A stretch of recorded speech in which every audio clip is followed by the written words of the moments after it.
Armas kogudus, tänases jutluses ma olen natukene inspireeritud sellest keskkonnast, kus ma käisin, ja sellest inspireerituna tahaks rääkida ühest piibliemast.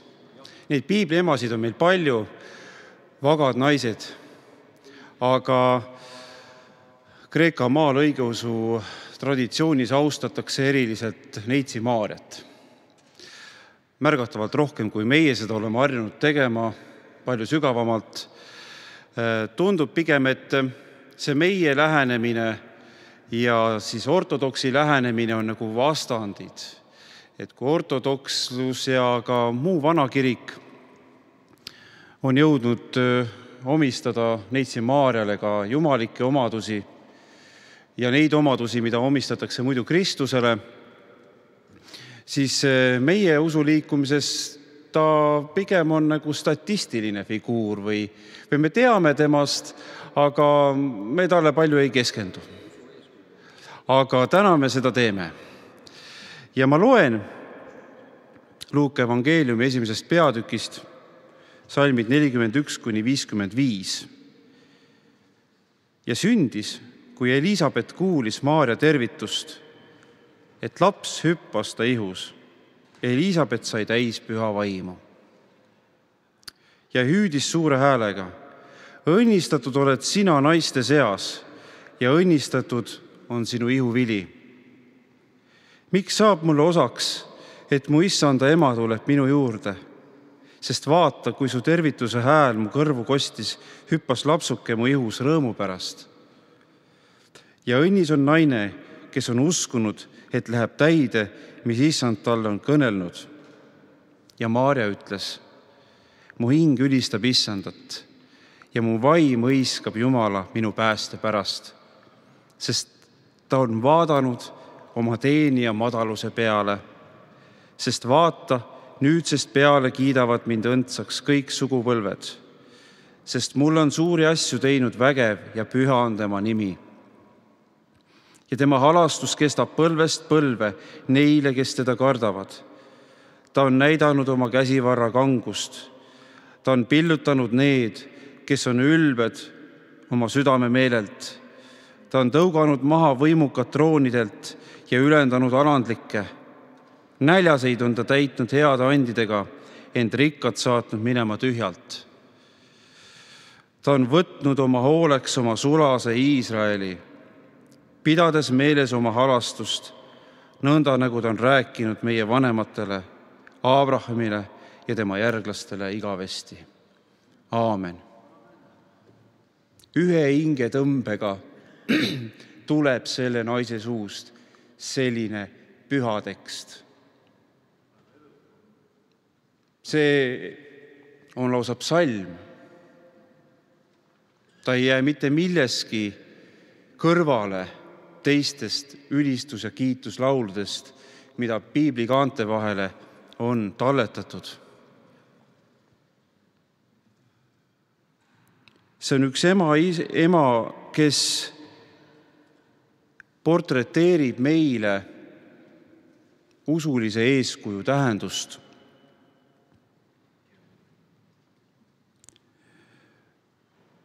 Pereraadios oli märtsis üks hommikuintervjuu. Ja see intervjuu oli tehtud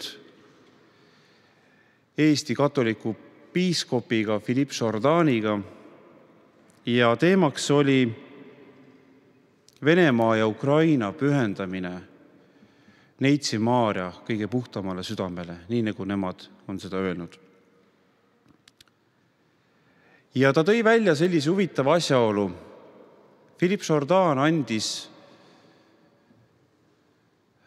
endale aru ja teadvustas seda ka sõnaliselt, et ta sai aru, et ta on pereraadio eetris ja seal auditooriumis kuulajaskonnas on erinevate konfessioonide esindajad. Ja ta ütles, et tõenäoliselt on inimesi, kelle vaade Neitsi Maarjal on erinev sellest, nagu meie seda näeme. Aga üks asi, mida Neitsi Maarja kõigile õpetab, on kuidas olla kuulekas usklik. Kuidas olla kuulekas usklik? See Luuka evangeeliumi tekst, mille ma lugesin, sisaldab Maarja kiituslaulu. Traditsioon nimetab seda ka ladinakeelse tähenduse sõnaga magnificat. Kui keegi tahab selle kohta uurida, siis lööge kuskile otsingusse see sõna sisse, magnificat, ja te saate selle kohta palju tähendusi ja seletusi. Sellele kiituslaulule eelnenud salmides on ära toodud ka kontekst. Neitsi Maarja on läinud külla oma sugulasele Elisabetile, kes kandis sel ajal oma ihus ristija Johannest. See lapsuke, kes hüppas rõõmust, oli Jeesuse tee valmistaja, ristija Johannes. Kohtuvad kaks ema, tulevast ema. See paik, kus nad arvatavalt kohtusid, on Jeruusalemmast lääne pool. Täna nimetatakse seda paika Ein Geremiks. Olen seal paigas ise ühe korra viibinud. Seal mäe otsas paikneb suur Hadassa haigla kompleks.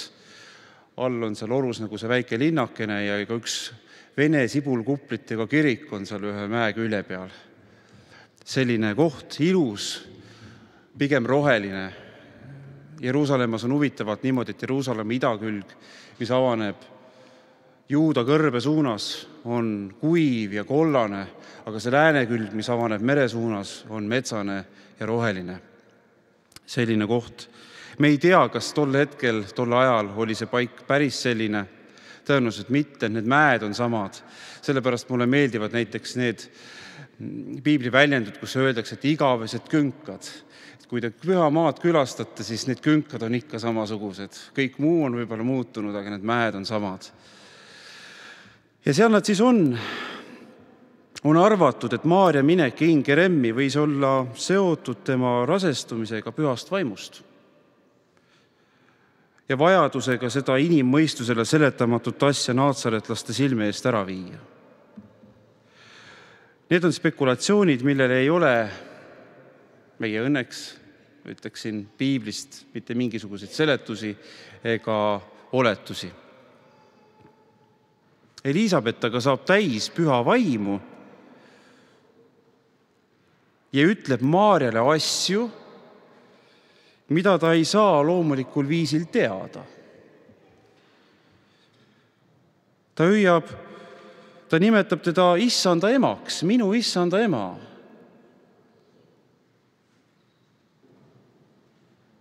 Nimetab teda õnnistatuks naiste seas ja nimetab ka tema ihuvilja õnnistatuks.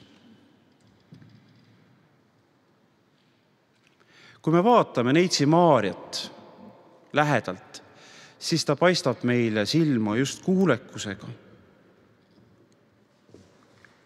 Toon välja ühe võrdluse tema kuulekusest kokkupuutes ingel Gabrieliga.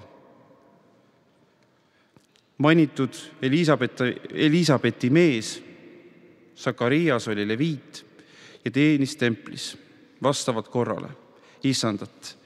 Ja tal oli ka ingelik visitatsioon. Seesama ingel.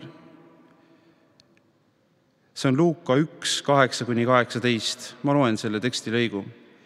Sündis aga, kui Sakarias oli oma ema teenistuskorra aegu preestri talituses Jumala ees, et liisk langes ametikombe järgi talle minna issanda templisse suitsutama. Kui kogu rahva hulk palvetas õues suitsutamistunnil, ilmus talle issanda ingel, seistes suitsutusaltari paremal pool. Teda nähes Sakarias kohkus ja kartus langes ta peale. Aga ingel ütles talle, ära karda, Sakarias, sest su anumist on kuuldud ja su naine Elisabet toob sulle ilmale poja ja sa paned talle nimeks Johannes. Ja temast on sul rõõmu ja hõiskamist ning paljud rõõmustavad tema sündimisest, sest ta saab suureks issanda silmis. Ta ei tohi juua veini ega muud vägijooki ja ta täidetakse püha vaimuga juba oma ema ihus. Ja ta pöörab palju Iisraeli lapsi issanda nende Jumala poole ja ta ise käib tema eel ja vaimus ning väes, et pöörata isade südant laste poole ja sõnakuulmatuid õigete meelsusse, et kujundada issandale valmistatud rahvast. Sakarias küsis inglilt, millest ma võiksin seda ära tunda? Mina olen ju vana mees ja mu naine on väga eakas. Ja ingel vastas talle, mina olen Gabriel, kes seisab Jumala ees ja mind on läkitatud rääkima sinuga ja kuulutama sulle seda rõõmusõnumit. Ja vaata, sa jääd keeletuks ega saa kõnelda kuni päevani, mil see sünnib. Seepärast, et sa ei ole uskunud mu sõnu, mis lähevad täide omal ajal. Sakariasel tekkisid raskused uskuda Gabrieli sõnade tõepärasusse. Aga selle sõnumi, mis Gabriel andis, selle sõnumi täitumine ei olnud absoluutselt seotud Sakariase uskumise või vastuvõtuvõimega.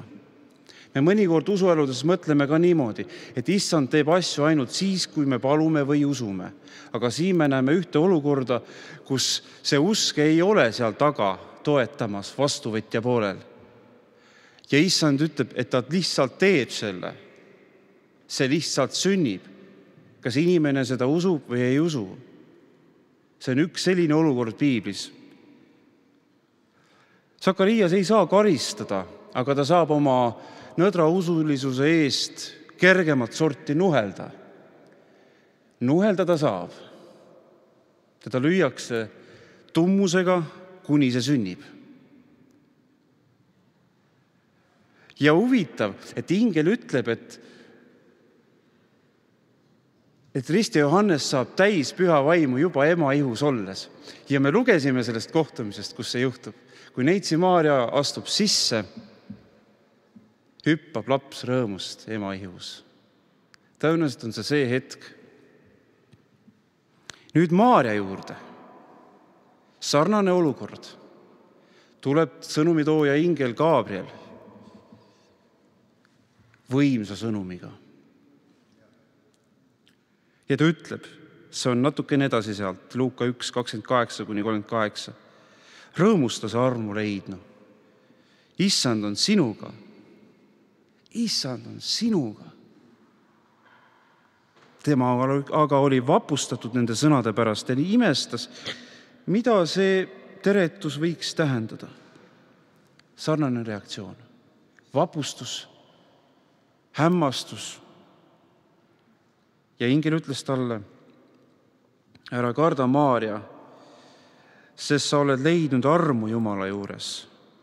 Ja vaata, sa jääd lapse ootale ja tood ilmale poja ja paned talle nimeks Jeesus. Tema saab suureks ja teda hüütakse kõige kõrgema pojaks. Issand Jumal annab talle tema isa Taaveti trooni. Ja ta valitseb kuningana Jaakobi soo üle igavesti ning tema valitsusele ei tule lõppu. Aga Maarja küsis inglilt, kuidas see võib juhtuda, kui ma ei ole mehega olnud? Ja ingel vastas talle, püha vaim tuleb sinu peale, kõige kõrgema vägi on varjuks sinu kohal. Seepärast hüütaksegi püha, kes sinust sünnib, Jumala pojaks.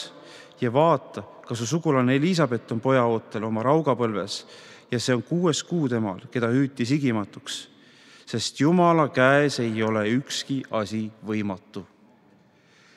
Aga Maarja ütles, vaata, siin on issanda teenija, sündigu mulle sinu sõna järgi. On ehmatust, on kohmetust, on küsimusi, aga on valmisolek. Siin on issanda teenija. On tõenäoline, et ka Maarja mõistus ei suutnud seda saadud infot töödelda. Aga ta suudab jätta mõistuse toetuspunktina kõrvale ja toetuda kuuldule. Esimene tõsisem usu eeskuju näide praktikas. Kui Sakarias ei suutnud mõistuslikke alustugesid hüljata, siis Maarja suutis. Inimlikult ja maiselt mõeldes on mõistus ja ratsionaalsus Justkui selline viimane mõõdupuu, millega inimene kõike siin maailmas mõõdab. Kui mõistus midagi jaatab, jah. Kui mõistus midagi eitab, pole olemas, ei, pole võimalik. Mis asja, rumalus. Nii ei saa olla. Kohe hakkab tulema selline vastupanu argumentide rida. Selle vastandina, ehk siis selle mõistuse vastandina näeb inimene rumalust. Sellepärast on ka usku alati peetud mingisuguseks rumaluse erivormiks. Eriti möödunud, kui meil oli siin nõukogude aeg, inimesed, kes seda mäletavad, seda propagandat, seda retoorikat, kuidas nagu hinnati seda, kui keegi on usklik. Et muidu tore inimene, aga ei tea, mis temaga on küll juhtunud ja nii edasi, kuhu ta küll on langenud, nagu mingi pimedus. Kui inimene hoiab kinni ja toetub millelegi, mis ei allu mõistuslikule seletusele, siis teda targaks ja mõistlikuks ei peeta. Täna küll ei tule valitsuse ja võib-olla haridussüsteemi poolt nii otse sellist kõnet, aga tegelikult see meelsus on meie keskel üsnagi elus. See on üsnagi elus. Aga siinkohal teeb inimlik arutlus oma piiratuses ühe tõsise vea. Usu pinnal ei asetse mõistuse vastas mitte rumalus, vaid üleloomulikkus. See mitte ei jää mõistusele alla, vaid ületab selle mõistmisvõimet. Näeme, et arutlus on kaotanud orientatsiooni ega saa aru, mis on ülal ja mis on all. Usu korral. Mõistus arvab, et see on kusagil all, aga tegelikult tegeleb usk taevaste asjadega, üleloomulike asjadega, millele meil ei ole head seletust, aga mis on siiski päris asjad. Maarja näitab meile selle usu eeskuju ja ta näitab seda tegudega. Ta lihtsalt ei usu, ta lihtsalt ei ole kuulekas, ta teeb midagi. Valmisolekuga oma senine elukorraldus ja plaanid kuulekuses issanda suurele tööle ohverdada. Ta ohverdab kogu oma senise mõtte, suuna, staatuse. Ta paneb kõik mängu. Sest see ingellik sõna, mis on Jumala sõna, on teda läbistanud, on tema elu täielikult muutnud. Ja ta järgib seda. See on alandlikkuse tee. Maarja saab naatsaretlaste silmis ja ka oma kihlatu silmis, nagu piibel meile seda räägib, kahtlustatavaks. Tema vaga kuulekus on rahva silmis hoopiski midagi muud. Rahvas, kes ei näe, kes ei oma seda usku, rahvale tundub, et Maarja on saanud hakkama kõlvatu teoga. Kust on see laps? Küsivad nad. Kelle oma ta on? Kus ta käinud on? Mis temaga juhtunud on? Me ju tundsime teda, tõenäoliselt Maarja iseloom ei olnud muutunud. Aga me tundsime, kuidas ta nüüd siis nõnda. Ta peab hakkama kandma sarnast teotust, kui temast sündinud Jeesus. Naatsaretlased hiljem ka tänitavad selle kallal. Jeesust nimetatakse Maarja pojaks ühes kohas. Teate, see on väljend, mis näitab, kuidas see laps on saadud nende inimeste silmis. See Maarja poeg. Isa on teadmata. Samuti sisaldab see ühes hilisemas repliigis Jeesusele, kui öeldakse, ega meie ei ole sündinud abielu rikkumisest. Arvake ära, mida need inimesed Jeesusele sellega öelda tahtsid.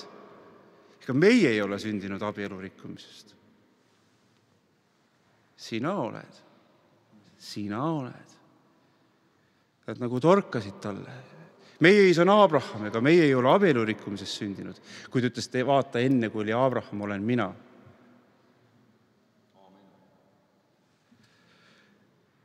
Me ei tea, kuidas Maarja seda kõike kandis.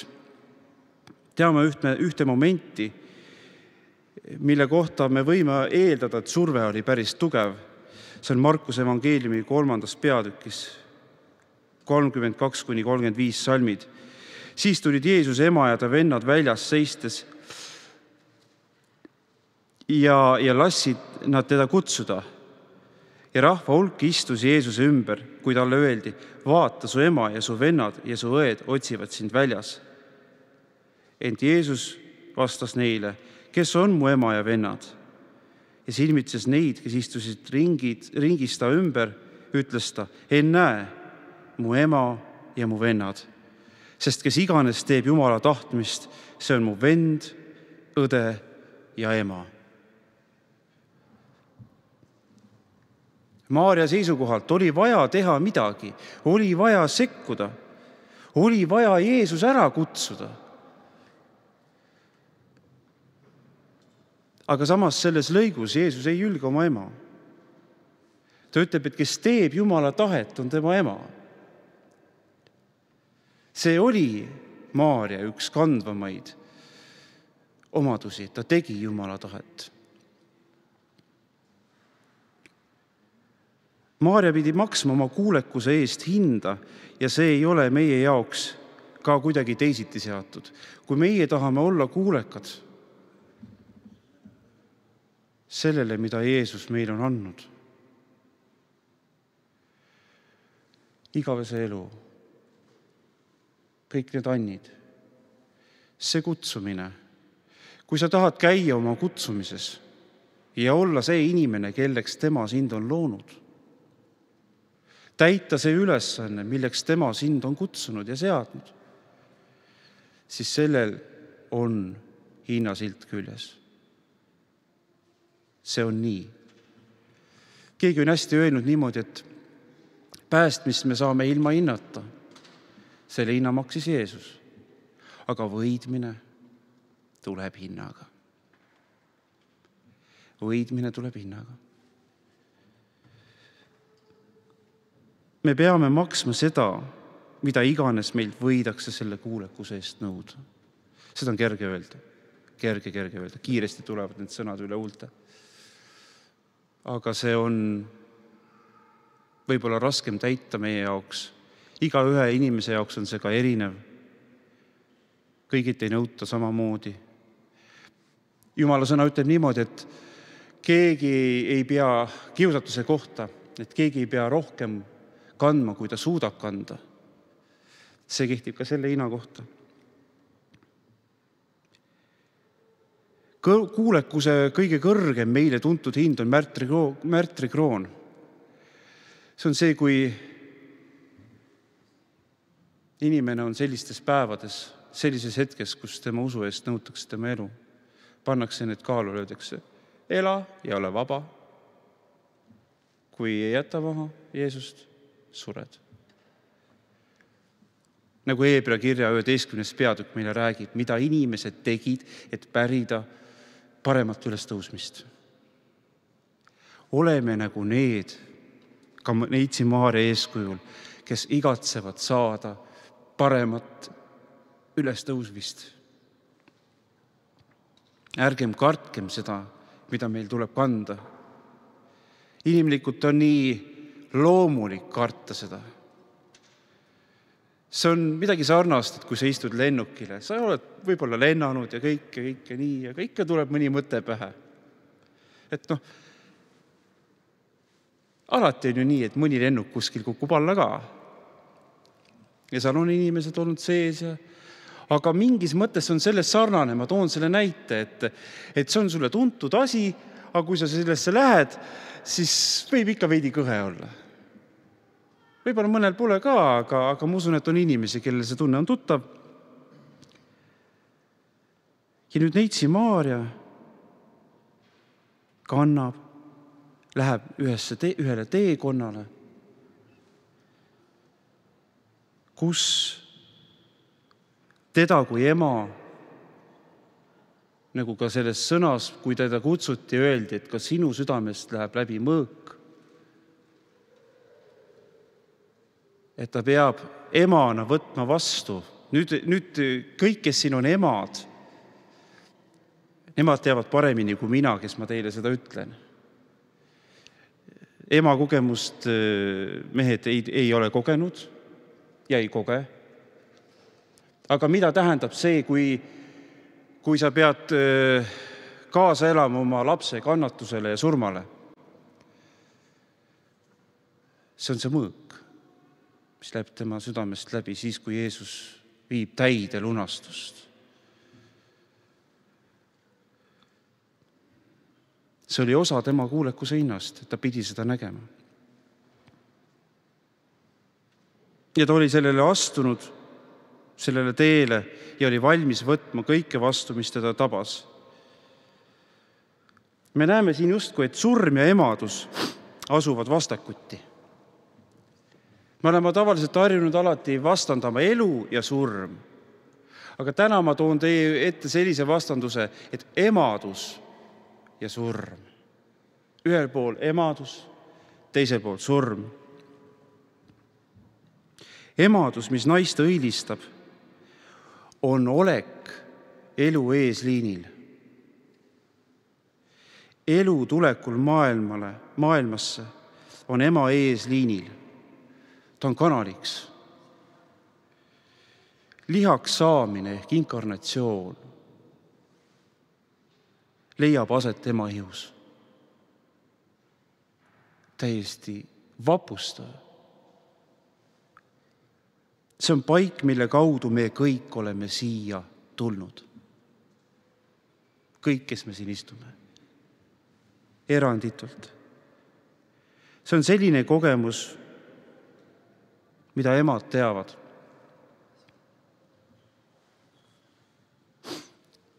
Oleme vaadanud Maarja alandlikkust, kuulekust, vaatame natukene ka tema alandlikkust. Maarja alandlikkus saab meile avalikuks tema kiituslaulu sõnades. Ta on näidanud oma käsivarre kangust, ta on pillutanud need, kes on ülbed oma südame meelelt. Ta on tõuganud maha võimukad troonidelt ja ülendanud alandlikke. Näljaseid on ta täitnud heade andidega, ainult rikkad saatnud minema tühjalt. Siin kajastub midagi sellest, kuidas Maarja maailma näeb. Ta loodab Jumalale. Ta ei oota, et teda järgitaks, vaid ta osutab sellele, keda tuleb järgida. Inimesed hindavad ja soovivad mõju, mitte alandlikkust. Alandlikkus ei tõota anda mõju, küll aga soetab see alati issanda ligiolu. Kui te oma palvekambrites jõuate alandlikkusesse, mõnikord minul on vaja jõuda selleni, nii et mu enda mõtted puhastuksid, et ma kuidagi nagu saavutaksin sellest seisundit, ma tõesti nüüd hakkan enesest tühjenema, siis Jumala ligiolu on ka kohene.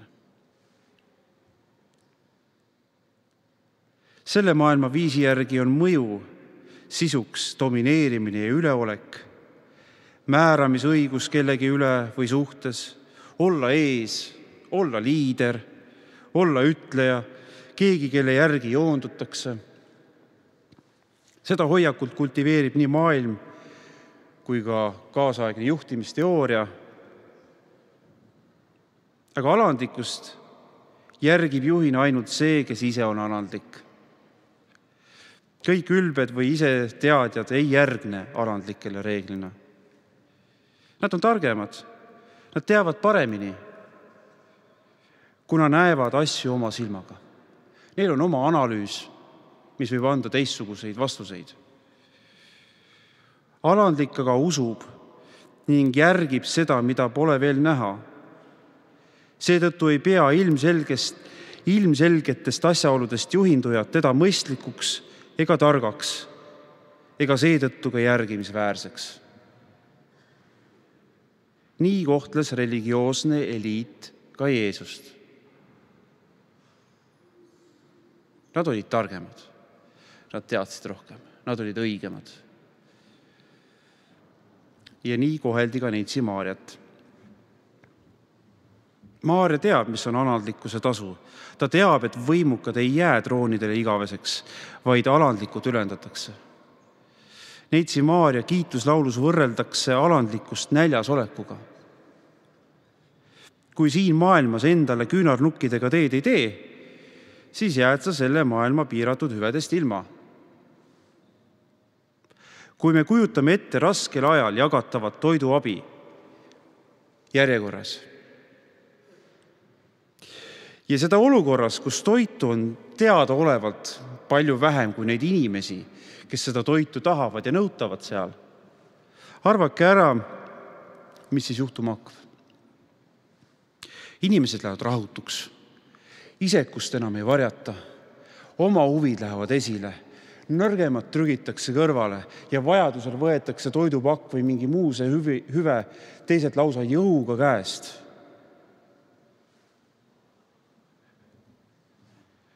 Ja arvake ära, kes siis jäävad tühja kõhuga, alandlikud. Nad jätavad tegemata need nügimised, trügimised, haaramised ja esile tükkimised. Nad ei osale olelusvõitluses. Võitja võtab kõik, nii ütleb maailm. Nii toimib äri, nii toimivad riigid, nii toimib alandlikkuseta inimloomus, kes panustab saamisele. Alandlikkus panustab aga andmisele ja viimselt ka eneseandmisele. Jumal, kes on suur andja, seisab nende eest, keda paljaks röövitakse. Ta võtab röövlid käsile. Ta saadab rikkad minema tühje käsi. Jaakobus kirjutab, et selle ajastu rikkus hävib. Aga tulevases maailmas kätte jäänud, see, mis inimesele siis kätte jäi, ei korvata. Jeesus ütleb rikkale noormehele, et ta müüks ära kõik, mis tal on, ja jagaks ära vaestele, siis tal on varandus taevas. Jeesus näitab tee, kuidas selle maailma rikkus saab konverteeruda või muutuda taevaseks rikkuseks. See on ainult üks tee. Kui jätame endale, jääme ilma. Kui anname ära, hoiame alles. Veel üks näide, kuidas Maarjas tegutsevad kuulekus ja alandlikkus. See on loobuda iseenese olust, et pärida parem üles tõusmine ja õndsaks kiidetus. Kujutage ette, kui me loeme Johannese evangeeliumi algusest esimesi salme, 14. salm sealt. Ja sõna sai lihaks ja elas meie keskel ja me nägime tema kirkust nagu isast ainusündinu kirkust, täis armu ja tõde. Täna me ei näe seda sündmust mitte õhus rippumas, sest neitsi Maarja oli selle sündmuse kaastööline. Lihaks saamise kaastööline. Ja nii nagu tõotusega käsusõna ütleb, mida Markus täna luges, et sa pead oma isa ja ema austama, et su elupäevi pikendataks sellel maal, mille issand su Jumal sulle annab. Te teades, et seda käsku ka Jeesus maa peal täitis, ta austas oma ema ka. Sest ta täitis ju kogu käsusõna. Sinna hulka kuulus ka see, et ta austas oma ema.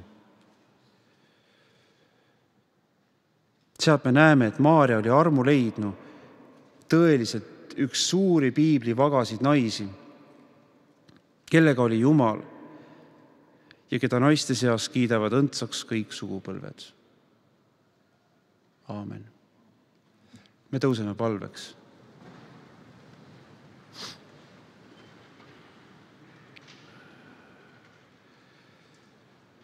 Kallis Jumal, me oleme täna vaadanud ühte sulle kuulekat inimest, ma palume, issand, et see kuulekus ja see alandlikkus võiks olla meile eeskujuks, ka mitte lihtsalt põhimõttega omaks võtmiseks, vaid et me saaksime seda sinu abiga rakendada oma igapäevases elus. Issand, me tunnistame, et me oleme näinud ühte ohvrimeelt. Me oleme näinud ühte äraandmist. Ja me soovime, et me saaksime ise samasugusteks usulises käigus, elu käigus. Palun, issand, et sa annaksid meile selleks vajalikku jõudu, oma püha vaimu väge. Me tunnistame, issand, et me iseeneses ei ole mitte midagi sellest. Iseenesest me oleme täpselt need samad trügijad ja nügijad, kes lähevad ees ja kes jätavad selja taha neid, kes on võib-olla hädas, kes on kuidagi meie arvates meist vähemad või vähemat väärt. Me tunnistame, issand, sinu ees üles kõik sellised olukorrad, oma valed meelsused ja kuulutame need valeks. Ja me tahame, issand, võtta vastu sinu käest püha vaimu väge, et elada püha ja vaga elu. Mitte vagatseda, mitte kanda maske, vaid, issand, et see oleks nagu päris asi, mida maailm näeb.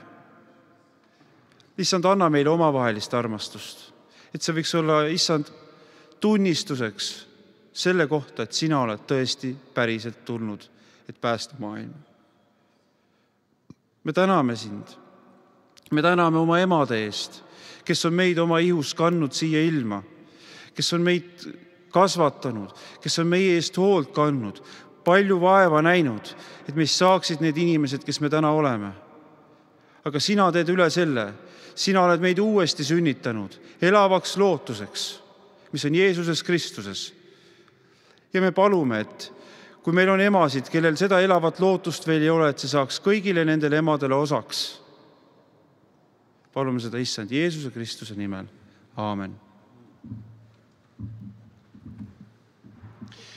Suur tänu Rivo Rajandule nende tervituste eest Roodose saarelt ja tore, et pere sai nautida neid soojasi ilmu seal. Aga täna on meid üles tõstetud võimatu missiooniga, mille tegid teoks usunaised Neitsi Maarja, Elisabeth,